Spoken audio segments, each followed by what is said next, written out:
This program has been brought to you thanks to the generous contributions of our patrons on Patreon. Your patronage is greatly appreciated. And for more content like this, be sure to check out the Modern Alchemist channel on Patreon. Greetings, and welcome to the Modern Alchemist channel. I'm Aubrey Forrest, the Modern Alchemist, and this is Alchemy After Hours.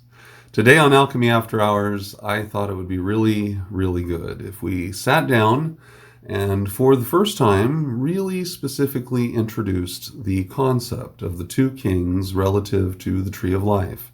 I think this will work really well, especially given the recent Ask an Alchemist written edition that I did, where I discussed, at least in brief, some of the characters, qualities, and attributes of Mars as he resides within Geburah. And we talked about in that article, I talked about how that relates to the Hierophant. However, when I finished that article, I realized I had a lot more explaining to do, as Desi would say to Lucy. Aubrey, you got some splaining to do. Yeah, because I realized after having written it that in my enthusiasm and my just total fugue state of just communing with Geburah, I had missed an opportunity to be more specific about the roles that are taking place between Mars and Geburah and with Jupiter in Chesed. So we definitely are going to talk about that. We're going to talk about my Desert Island book list. And if I had to pick a couple books on the tarot, what would I pick? Because I'm asked and have been asked frequently, in fact, again, by you guys. One of you Brianna, in fact, had just written to me and said, hey, which books would you recommend? So between her and Martin and Keith and everybody else out there asking me, hey, which books do you like? We're going to talk about that briefly. We're going to talk about the Tree of Life and something that perplexes just a number of students. This is never, ever, I've yet to have seen this discussed in a book specifically, and I think it's because of the nature of how this interacts with our astrohistorical narrative. So we're going to talk about why it is that the middle pillar is gray when Kether is white. If you were to define each of the pillars when you're looking at it, clearly Binah is black and Chokmah is gray and Kether is white. So why is the middle pillar gray? We're going to talk about that and why the pillar of mercy isn't gray, why it is white. And finally, we're going to discuss some path working in a limited fashion in order to understand how the path that leads to a sphere helps one understand the nature, character, and qualities or attributes of the sphere in question, what can be expected at the end of the path. Are you ready? I'm ready. Let's begin. All right, the first thing that we're going to talk about is my Desert Island book list. If I were on a ship and I knew this thing was going to go down in 5 minutes and I just happened to have my whole entire library with me, magically, right? And I say to myself, uh-oh, the ship's going to go down, which books would I take? And assuming that my deck of tarot cards is sitting comfortably in my pocket in a Ziploc bag so it's not going to get wet, which books would I take to help me use the tarot and meditate and contemplate with it as a tool for my enlightenment? What would I use? We're not talking about tarot as a prognostication tool, but something deeper, something more, something I believe it is really designed for. Well, the two books that I would take would be, one, Dion Fortune's book, The Mystical Kabbalah. I've mentioned this book before. It's a good book. This is not a beginner's text. This is more intermediate to advanced text. However, if you're just getting into the tarot, it's not a bad place to start because Dion Fortune is an excellent writer and she's easy to read. So it's not like you're going to get buried down in it. She's easy to read. She's really frank. I get a real sense of who she is as I'm reading through her work. And so I really like her. The second book that I would grab would be The Kabbalistic Tarot by Robert Wang.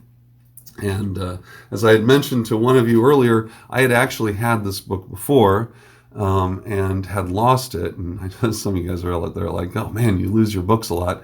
I'm like, no, this one was actually stolen as a part of a whole bunch of stuff that was stolen off of the back of my moving truck one time when we were moving out of Vegas and coming back to the Northwest. In fact, I'd lost like $500 worth of books. It was a huge loss. Anyway, this book I had repurchased recently and was so happy that I did. I can't believe that I had gone so long without it. Robert Wang is an excellent writer. He is an extraordinary esotericist, and the entire focus of this book is to really open up the tarot to you. And he breaks it down by using 4 different kinds of decks. 2 of the decks that he uses are, one is the Rider-Waite deck, and the other is the Thoth deck. And so we're going to focus on those 2 decks in this discussion today. However, be aware that Robert Wang does discuss more than just these 2 decks, but this is sufficient for the scope of our discussion and will help narrow it down. So those are the books that I would get, and what I recommend to my students who are really serious. You will not be disappointed with either of these authors. These are not how to read the tarot type of thing. This is what it's all about. This is how to do your path working. This is how to understand the nature and character of each of these spheres by breaking it down into every possible and conceivable way. So I really appreciate this. Both of these texts have greatly enlightened me, and I highly recommend them. Now, second topic. Let's talk about the Tree of Life. The Tree of Life, if you look at it, and here's an image of it, the Tree of Life has 3 pillars, and there's one that's dark, and there's one that's light, and there's one that's gray, right in the middle. And the middle pillar is gray. However, if you're looking at the top of the tree, where you're examining Kether, Chokmah, and Binah, you see that Kether is white, Chokmah is gray, and Binah is black. Now, the inheritance of the black pillar follows cleanly down from Binah to Geburah and then Hod. However, on the pillar of mercy, which is also a pillar of light, it begins with Chokmah, right? And then Chesed, and then Netzik. And yet Chokmah is gray, and Kether is white. And then, of course, Kether just works its way down through Tiferet. Well, here's how to resolve this and to understand this concept. You utilize a long-held biblical aphorism, which relates to the atonement, an atoning sacrifice, something that is done in order to reconcile something which has been broken. And the aphorism is this: the Father becomes the Son, and the Son becomes the Father. Okay? So in this case then, Kether slides down on the tree and becomes Chokmah. It steps into that role, and the Father becomes the Son. And in this way then, the pillar of mercy inherits its whiteness, its color, from Kether as the Kether moves in. Chokmah, as I've mentioned for a long time, Chokmah descends then from its position in number 2 to Tiferet. And so the Son becomes the Father, and it drops down. In this act then of its condescension, meaning that it's going below all the other things, right? It's going below Chesed and Geburah. It's descending beneath Kether, descending beneath Binah. It's assuming its station in the center. The middle pillar then inherits its grayness from this act. And so you get this movement. It's like a switch where the Kether then drops down, becomes Chokmah, and Chokmah then becomes Tiferet. And this is why Tiferet functions as the agent pro tem, meaning the individual who is acting in the place of another. And so this is how that functions, okay? Understanding this will help you understand a great many other things as we work through this, but specifically, this is a key to our narrative, because then what we have is this nicely bound story that takes place between Binah, Geburah, and Chesed, and eventually Tiferet, in which a cosmic force, which is what Chokmah is about, it is about a cosmic force. It enters into the system, breaks the system, changes the system, and then atones, fixes the system so that everything is as it is today, balanced, with the planets not scattered, but moving in stable orbits, and all of us enjoying the world that we see around us today. That's what's taken place. What led up to that are a series of events then which are described in all kinds of mythologies that are descriptive of periods of inundation, and so the world was flooded, and a period of Holocaust where the earth is burned, where there's a period of fire. And we can see those exemplified in the path descending from Geburah, where the first card leading from Geburah going down the tree then would be the Hanged Man, and then from Hod leading down to the bottom would be Judgment, which is fire. And so we have this, again, a biblical kind of narrative. Anyone who's familiar with the process of baptism, if you're Catholic or Mormon or whatever you happen to be, you might recall that there's a baptism by water, which is representative of you being immersed to one degree or another, depending upon what faith you happen to be practicing. And then there's a baptism of fire, which is a baptism of the Spirit, and that this is a cleansing fire, right? That leaves only that which has then been purified to be there. So that's all part of this narrative scope, and we'll definitely be talking about this astrohistorical narrative as we continue. But for now, I just wanted to kind of plant that seed and let you understand that when looking at the tree, we have to understand that we're looking at something which is being kept static, like a frog that's been dissected and then pinned down, and we're allowed to see how the internal workings operate, but they're static. They're just pinned there. When they're active and in motion, then things can change and things move, and their movement and their changes are dependent upon the qualities and attributes of each of the spheres and the paths leading to those spheres. All right? And there is so much that can be said about this, literally so much. We can just keep talking about this episode after episode, and definitely we are going to have this as a component of a continuing dialogue. But in order to get to that point, what we need to do is introduce some of these concepts in their most basic form.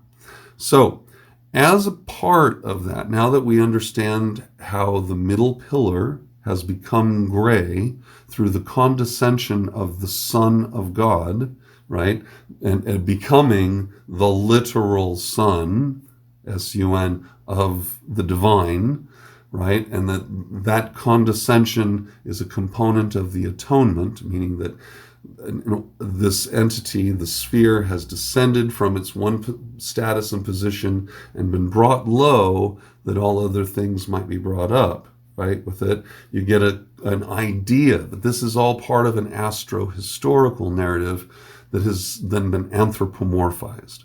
So as a component of this anthropomorphization, and keeping in mind that Tiferet eventually becomes the King of Kings, right? It becomes the greatest of the great, and which obviously then links us by concept to Hermes Trismegistus, who is the great, right? The thrice great. And when you understand that there are three other objects out there, Saturn, Jupiter, and Mars, who stood as kings and stand as kings, right? Saturn is the king who has died and is ruling the underworld. Geburah is the one king, and Chesed, Mars is, or Chesed, Jupiter is the other. Then we have only to define what kind of kings these are. And this is where having more than one deck of tarot is really useful. The Rider-Waite deck is one of the most commonly used tarot decks in the world today. No question about it. People are more familiar with it than any other deck. The sad thing about this is that Arthur Edward Waite, when he designed this with Pamela Coleman Smith, was so concerned about violating some of his covenants within the Golden Dawn by revealing something too obvious in the mnemonic indicators on each of the cards, that they're so buried under all sorts of other stuff that unless you already know the story, it's not going to reveal anything to you. By contrast, Aleister Crowley, who was a rival to Arthur Edward Waite, created his own deck, and Lady Frieda Harris was the one who illustrated it. And in this case, he makes an extraordinary big shift. There's a couple of them, but one within the major arcana, and then one within the minor arcana. And within the minor arcana is the domain. This is the scope that we're going to deal with. It takes place within the court cards. When you look at the court cards of the Rider-Waite deck, what you see is that the king is enthroned. He's sitting on a chair and he is enthroned. When you look at the deck from Crowley, you find that the king is completely different. Crowley promoted the knight, which in Waite's deck would be the princess, or prince station rather, in Crowley's deck. He promotes the knight to king. And he's on record as giving a completely bullcrap answer as to why he did it. Once he was confronted and he said, oh, it's because the knight is just so romantic and the king who's enthroned is just so dull, so that's why he chose the knight. But this is not it at all. The actual reason behind there being a difference in the two decks has to do with an observance of the passing of one age into another. When looking at ages, astrologically speaking, they're divided, and we're talking now about the precession of the equinox. So we're looking at the zodiac not going around clockwise, but counterclockwise, demarking certain periods within our human history, our narrative, as descriptive of the conduct of the major events within that narrative. So if we look at what preceded Zero Common Era, we have the Age of Aries. And if we look at our history, our collective human history, especially in the West, it is quite clear, quite apparent, that the kings who were running things were on horseback. Specifically, right away, Alexander the Great comes to mind. Julius Caesar comes to mind, who was a great general. Augustus Caesar, his nephew, also comes to mind, also someone who ruled from the saddle and then later transitioned into the throne. But each of these individuals really, really define what it was to be in the Age of Aries, and the purpose behind their government, their governance, was to conquer, to unify, to pull everything in together as a singular thing, one world. And this was the goal of Alexander the Great. This was the goal of Julius Caesar. And it defines the Age of Aries, where each kingdom was expanding outward and seeking to unify all other kingdoms beneath them. And so you have the idea of a fasce, meaning the weapon, which is a bundle of sticks, which is tied together. And so this is the beginning of the idea of fascism, meaning that all these separate bodies are pulled together into a singular, united thing, and they become one Roman Empire, one Greek Empire. And that is the defining characteristic of that age, was conquest and unification. Following that, as we move into the Piscean age, things begin to change. And remember, I've talked about the movement from one age into another, and how, for me, in my mind, it reminds me, it's very reminiscent of fashion trends. Whereas you go from decade to decade, there's not a clean line between, let's say, 1960s fashions and 1970s fashions, but rather kind of a bleed over between 68 to 73, and you get kind of its own little hybridized fashion. And the same thing happens in each decade as you move from one decade to the next. The last few years of one decade and the first few years of another seem to be like this bridging point that leads you into the next one. Well, in the same idea, what we have is this bridging taking place between ages. And so as we move from the Piscean age into the Aquarian age, or as we move from the age of Aries into the age of Pisces, we see a transition in the ethos behind how governance is to be maintained. So in the age of Pisces, the thing which typifies it more than anything else is that wars were fought for liberty, for freedom. There were revolutions and rebellions.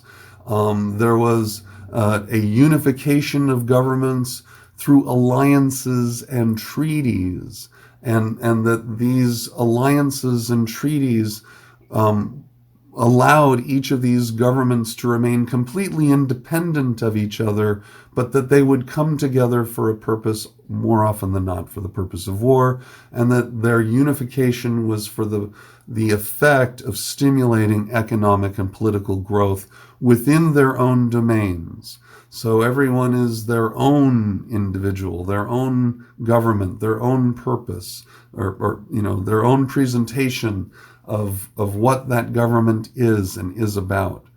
As we move into the 20th century, we see a huge transition take place, where we're stepping away from that, stepping away from these treaties and how damaging they were. And clearly, World War I is a quintessential example of how all of the treaties and relationships that were fostered in the Piscean age now were being dissolved at the forefront of the Aquarian age, so that we no longer have the idea of nationalism, which was something so strong that we see in the Piscean age, where each nation is independent and stands up, and their liberties are specifically guaranteed beneath the head of their government, right, who sits enthroned.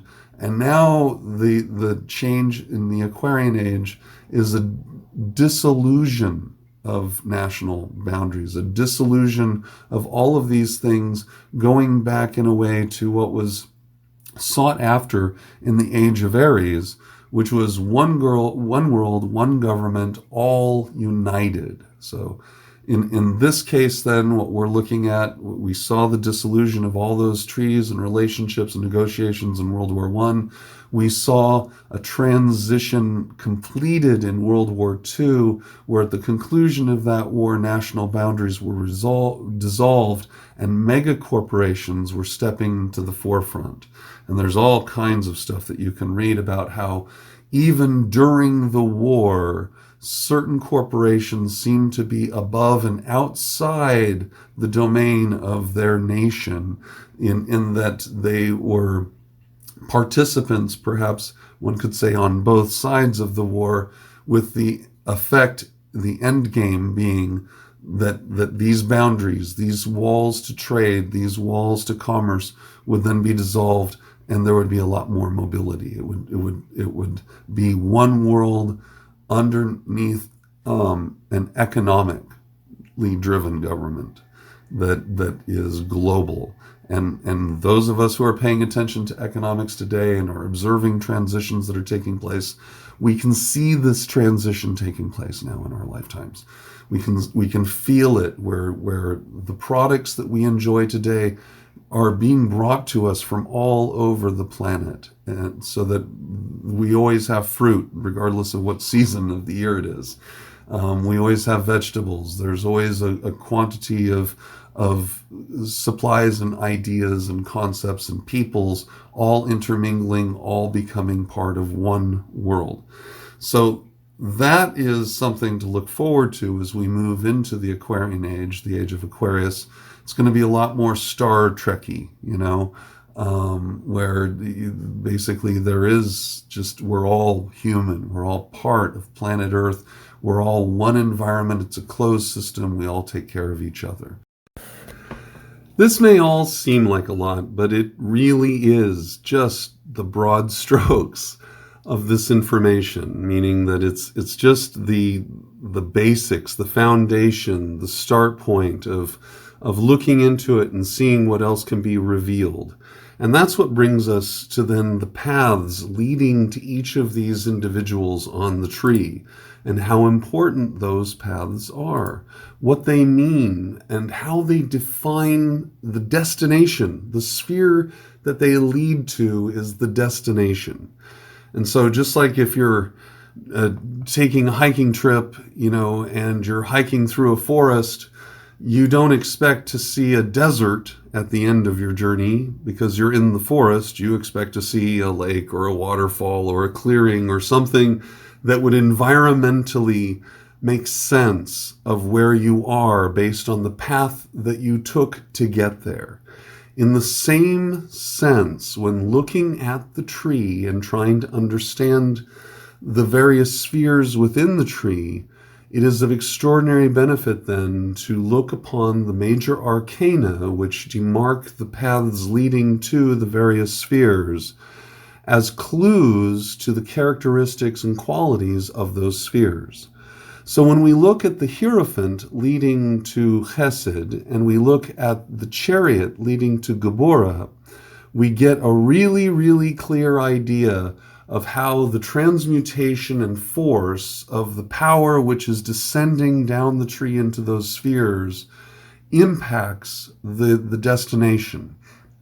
With regard to the Hierophant, we see somebody who is enthroned. He's got people who are sitting in front of him, and those people are the ones who then would exercise the demands of that person. So in the Middle Ages, when the tarot was originally conceived in its current state, as we see it today, the Pope was often replaced for the Hierophant because this is something that those people could identify with. And it was understood that the Pope represented the individual who stood between the source of wisdom and the rest of us. It was from God's mouth to his ear and from his ear to the rest of us, right?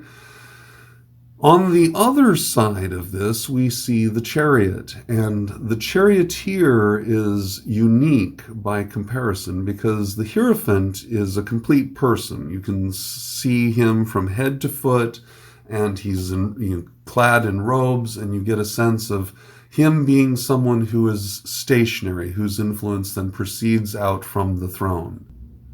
Conversely, when we look at the Chariot, we see someone who is literally built into the chariot, so that the man, the charioteer, from the hips down, from the waist down, is the chariot. He is part of that system. And that system involves a contrast of opposites. So you have a light pillar and a dark pillar. You have two sphinxes, which represent the motile force that drives the chariot forward. And we see that echoed when we get to Hod, that influence of that dualism, the stark compare and contrast, the light and the dark, is reflected in Hod and its planetary influence, which is Mercury. In fact, everything as you work your way down from top to bottom can be seen as a distillation of previous forces finding their expression within the path as it's kind of dribbling down. I often visualize like just some fluid or an oil that's then being dribbled through a line that has little holes, and it just kind of seeps down, and at certain points it gathers and collects and remains in that area, and then what overflows out of that, like if there were a bunch of little cups holding things, then what flows out of that then becomes the next sphere as it works its way down. So when looking at the function then of Chesed and Geburah, what we have here is you have Pope and priest, meaning in Chesed you have Pope, and in Geburah you have priest, and within Geburah you have warrior, and with Chesed you have king. And the difference between the two is a chair that's stationary. The priest is the guy who's out in the trenches, teaching the gospel, healing the sick, tending to all of the minutiae that is engaged in the lives, the everyday lives of a person. They are in it. They're part of it. It's part of the attraction to me of Mars and Geburah. This is somebody who really understands you, right? He gets it because his authority is where he is under his authority is because he stands under the domain of Saturn. You don't quite get this in Chesed because there is no planetary influence that specifically imbues Chesed with its power. Instead, the power is cosmic. The power is greater than a singular planetary influence. It is a cosmic influence, which then disseminates down through the Hierophant into Chesed. And so there is a sense of greater power because there is no restriction. It is all open, all wide, no rules, anything goes, everything is possible, it all descends down. Whereas coming from Binah into Geburah, things have rules. Things are things because they are defined, because they're encapsulated, because they're a component of a system which is defined, and that each thing defines every other thing. It's the difference between following the path of the fool, where everything can be anything, and following the path of the magician, where things are things because they are organized into things. They're made, they're created, they're bound, they're constrained. And this is why death is always a component of that creative act, because death represents limitation. You have a beginning, you have a middle, you have an end. And that's it. And then it's over, and then something else happens. On the other side, there is eternity. There is no beginning. There is no middle, because it's always now. It's always forever. It's always perpetual. There is less definition and more fluidity. And so you get the fool, which then descends into the Hierophant, okay? Through Chokmah into Chesed. Where on the other side, you have the magician, which descends through Binah and into the chariot, and then into Geburah. And so you can see how each of these, as they drop down, give you characteristics of everything that lay or rests beneath them. So when looking at these two guys, when trying to understand them, you recognize that within Geburah, one can find strength. Within Chesed, one does not find strength because Chesed is overpowered. Instead, one finds mercy.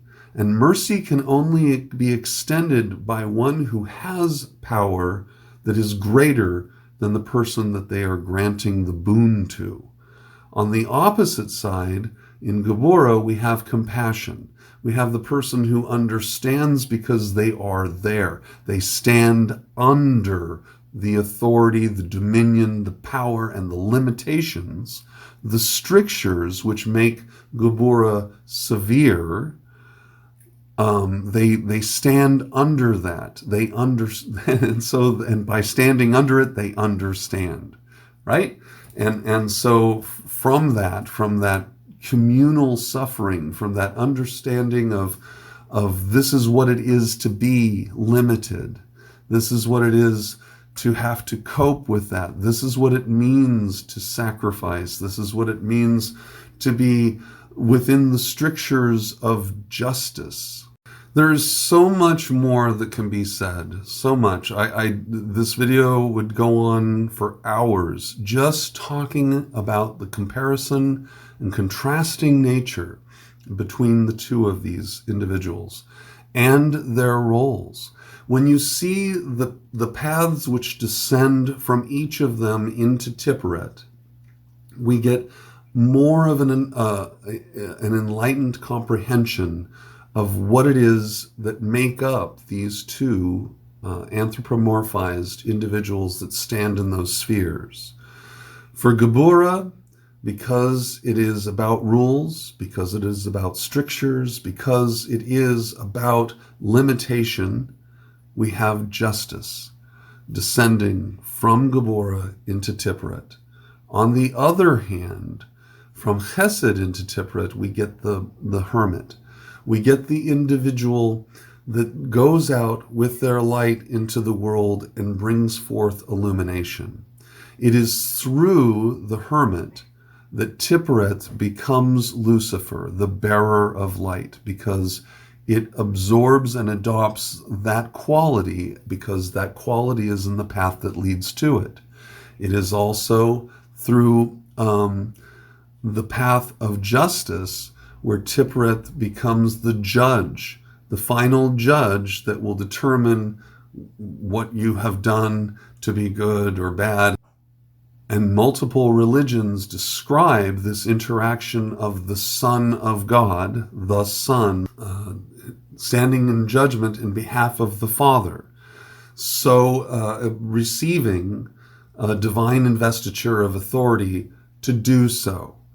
So in this light, and there's just so much more. I could just go on and on and on explaining this, and so that's why. But we'll do that in other videos. And if you guys have questions about this, because remember, broad strokes, folks. I'm just doing the broad strokes here.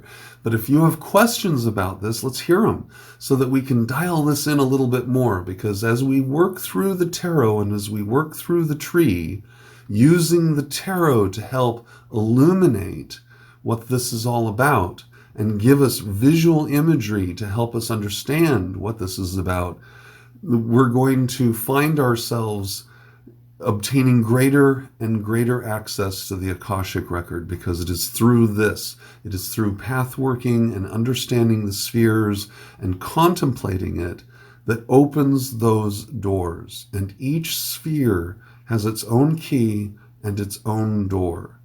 And the key of keys, the ultimate key to all of this, rests within Tipperet. All roads lead to that point, all of them. Every sphere connects to that point, all of them.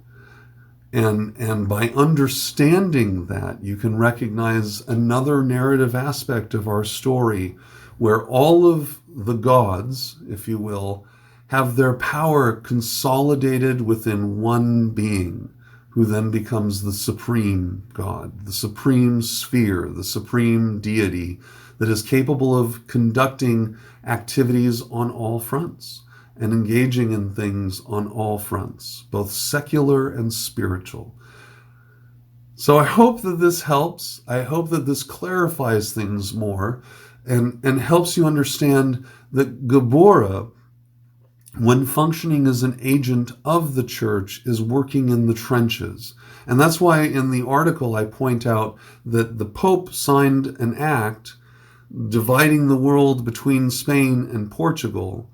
And in that act, he then commissions those nations to function then as priests, by extension, to spread the word into other parts of the world, right? That was our history. That's how that happened.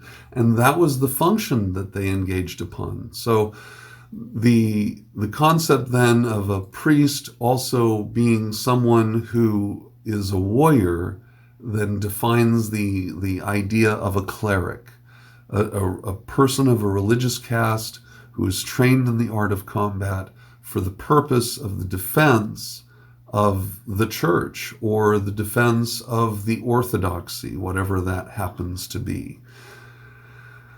All right, that was a lot. I hope you guys enjoyed this. If you did, let me know. We're going to definitely hit this a lot more, but I wanted to just give you a sense of these two kings. And of course, we will talk about the third king, the King of Kings, Tiperet, in another video. But for now, you have a fuller understanding of Mars and Jupiter and how they sit and rest on the tree, and their attributes, qualities, and characteristics that make them what they are. Knowing this is one of the reasons why I enjoy the tarot, why I personally chose the tarot as my tool for unraveling the esoteric, because I understood that by studying it, I would then be able to have a grasp on astrology and other things and reveal a deeper narrative that's contained within those 78 cards. All right, I'm Aubrey Forrest, the Modern Alchemist, and this has been Alchemy After Hours, held here in the comfy and cozy last exit. And we talk today about the two kings of the tarot, Mars and Jupiter. I'll be talking to you soon.